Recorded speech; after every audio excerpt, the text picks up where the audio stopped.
Halo semuanya, selamat datang di channel ROM Hunter ID yang sebelumnya bernama Jeko Cah Gadget.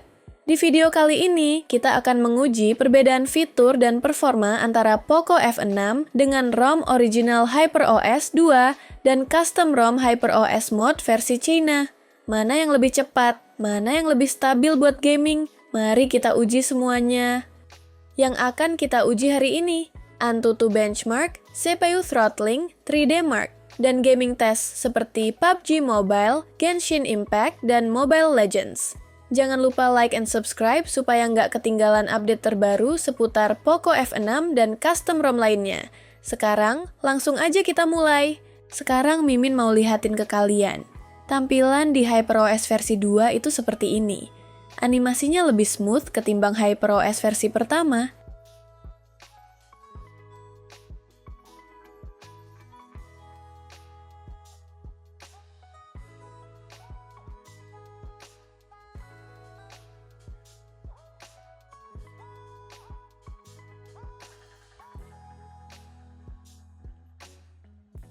Kemudian, perbedaan ROM original dan custom ROM terletak di Recent Apps. Di bagian ini sudah dimodifikasi agar mirip dengan iPhone. Gimana menurut kalian? Bagus gak nih guys? Kita lanjut di aplikasi kamera. Aplikasi kameranya sama persis antara ROM original dan custom ROM. Sayangnya custom ROM ini tidak pakai yang versi Leica. Kalau pakai versi Leica Mimin jamin, hasilnya pasti lebih keren.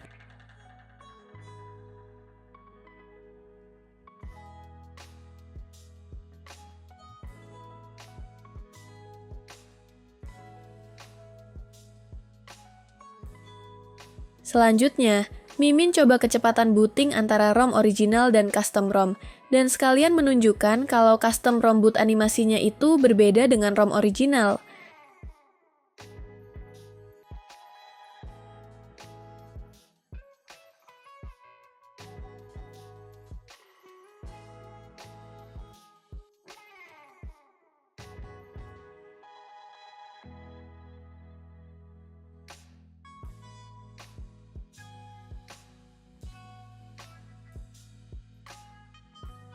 Wah, ternyata lebih dulu ROM original. Sedangkan custom ROM ini animasinya terlalu lama, tapi lebih keren sih.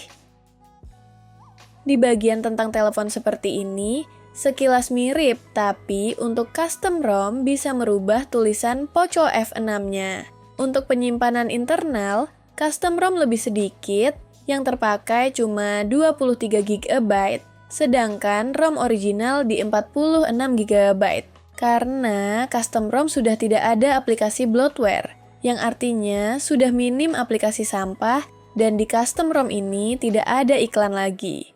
Perbedaan mencolok untuk custom ROM terdapat menu kustomisasi, dan namanya adalah Xiaomi Labs. Di menu ini, kamu bisa merubah atau mengaktifkan fitur yang ada di custom ROM ini. Contohnya, saya aktifkan spoofing. Ini merubah nama ponsel kamu menjadi Google Pixel 8 Pro. Sehingga kamu bisa mendapatkan fitur yang tidak ada di HP kamu, seperti unlock grafik di game tertentu, penyimpanan cloud foto Google Unlimited, Netflix, dan Snapchat. Kalau di ROM original, nama menunya ini suara dan getaran. Sedangkan custom ROM nama menunya suara dan sentuhan. Di menu ini ada tambahan haptic feedback. Bisa atur getaran yang lebih spesifik, mau yang realistik atau kritikal, tinggal pilih aja kawan.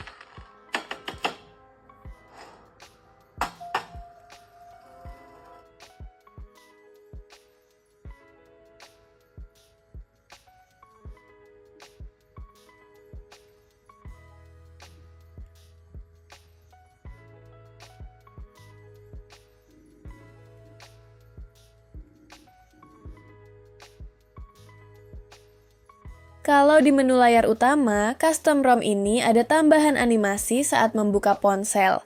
Ada pengoptimalan UI dan animasi yang lebih smooth, ada animasi iOS, dan ada juga tampilan recent apps yang mirip dengan iOS alias iPhone.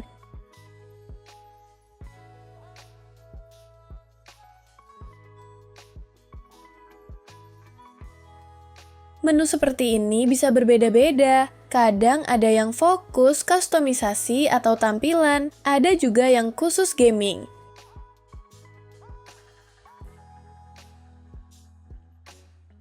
Jarang ada nih opsi refresh rate ke 90 Hz, biasanya orang lebih memilih 90 Hz. Karena tidak terlalu boros baterai tetapi layar tetap smooth.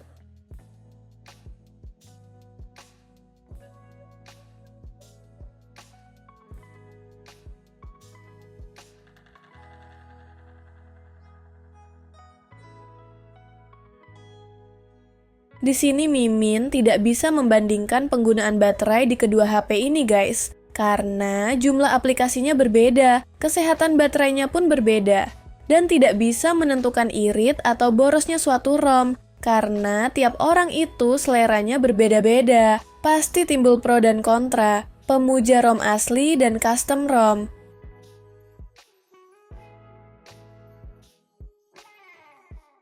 Di setelan tambahan untuk custom ROM ini ada fitur clear speaker. Ini sangat cocok untuk HP kamu yang sedang kemasukan air di bagian speaker, biar speakernya nggak jembret.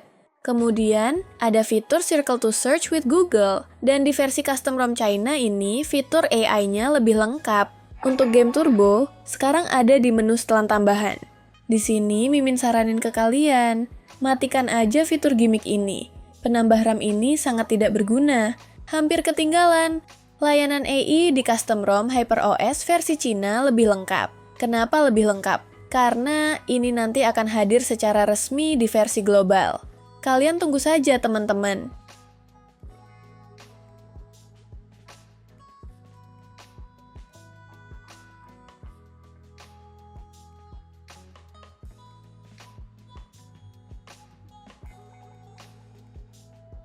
Nah, saatnya Mimin tes performa antara ROM original dan custom ROM. Tes pertama, seperti biasa, Antutu benchmark, perlu kalian tahu. Untuk Poco F6 yang pakai ROM bawaan ini, RAM 12GB dan internal 512GB. Sedangkan Poco F6 custom ROM, RAM 8 internalnya 256GB.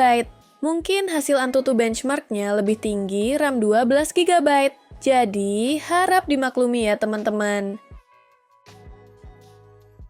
Nah, hasilnya seperti ini.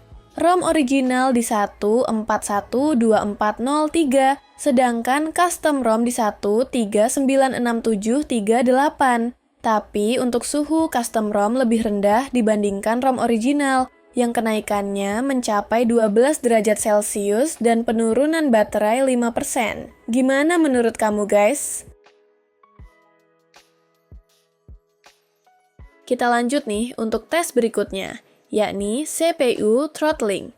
Di sini Mimin setting number of threads 100 dan waktu pengetesan 30 menit, fungsinya mensimulasikan beban berat selama 15-30 menit dan menunjukkan grafik performa CPU. Kalau throttling parah, grafiknya akan turun drastis, artinya HP kamu mengalami penurunan performa saat panas. Untuk suhu kedua HP ini sudah menyentuh 49 derajat Celcius guys.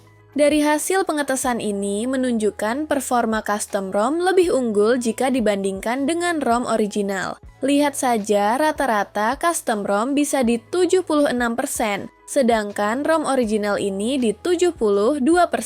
Jadi pemenangnya custom ROM guys. Tapi menurut saya custom ROM HyperOS ini jauh dari kata stabil. Karena custom ROM sebelumnya yang saya review bisa menyentuh 85% ke atas. Selanjutnya, aplikasi 3D Mark yang Wildlife Extreme Stress Test.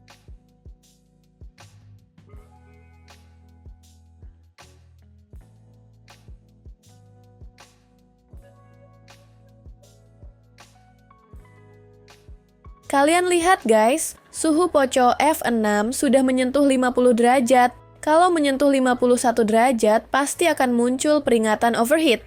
Akhirnya, pengetesannya selesai juga. Hasilnya seperti ini guys. Dari hasil skor lebih bagus custom ROM, tetapi hasil kestabilannya masih unggul sedikit ROM original. Mimin tes game PUBG dulu ya, dengan grafik rata kanan, Smooth Ultra Extreme 120 fps. Rata-rata FPS di PUBG Mobile ini mencapai 92 fps, dan untuk suhu tertinggi di 44 derajat. Kalau custom ROM ini, rata-rata FPS di 113 fps, dan suhunya paling tinggi di 43 derajat, Mimin bulatin di 44 derajat aja deh. Dari game PUBG kalian pilih mana guys? Custom ROM atau ROM original? Mimin lanjut untuk tes Genshin Impact. Seperti biasa, grafiknya highest 60 fps, dan Mimin tes selama 30 menit. Untuk rata-rata FPS-nya di 44 fps. Dan suhu maksimalnya di 43,3 derajat Celcius. Kalau untuk custom ROM ini, selama main Genshin Impact 30 menit, rata-rata FPS di 46, dan untuk suhu tertinggi di 46,5 derajat Celcius. Dari tingkat kelancarannya di 50%, yang berarti custom ROM ini lebih baik daripada ROM original. Selanjutnya, game Mobile Legends. Dengan grafik rata kanan 120 fps bermain selama 15 menit. Rata-rata FPS di 95,8. Sedangkan untuk suhu maksimalnya di 41,5 derajat. Dan untuk tingkat kelancaran ini 100%. Game ini sangat lancar di Poco F6 guys. Kalau untuk custom ROM, rata-rata FPS lebih tinggi di 112 fps, dan suhu tertingginya di 42 fps. Tingkat kelancarannya 99,9%. Ini nggak 100% karena pengetesannya belum sampai 15 menit. Dari hasil ini, kalian pilih mana? Custom ROM atau ROM original guys? Untuk custom ROM ini, belum saya maksimalkan performa di Poco F6 ini. Karena ROM ini belum saya root, belum saya install Magisk. Jika saya install Magisk, lalu saya tambahkan modul gaming, dan saya ganti kernelnya. Kemungkinan besar performanya lebih tinggi lagi guys. Buat saya, performa bawaan custom ROM ini aja udah cukup untuk mengalahkan ROM originalnya. Gimana menurut kalian guys? Perlukah Snapdragon 8S Gen 3 ini di custom ROM? Coba tulis di komentar. Jika kalian suka dengan video seperti ini, kalian like dan subscribe guys, agar Mimin semakin semangat dalam membuat konten berikutnya. Oke, sampai jumpa di video berikutnya guys.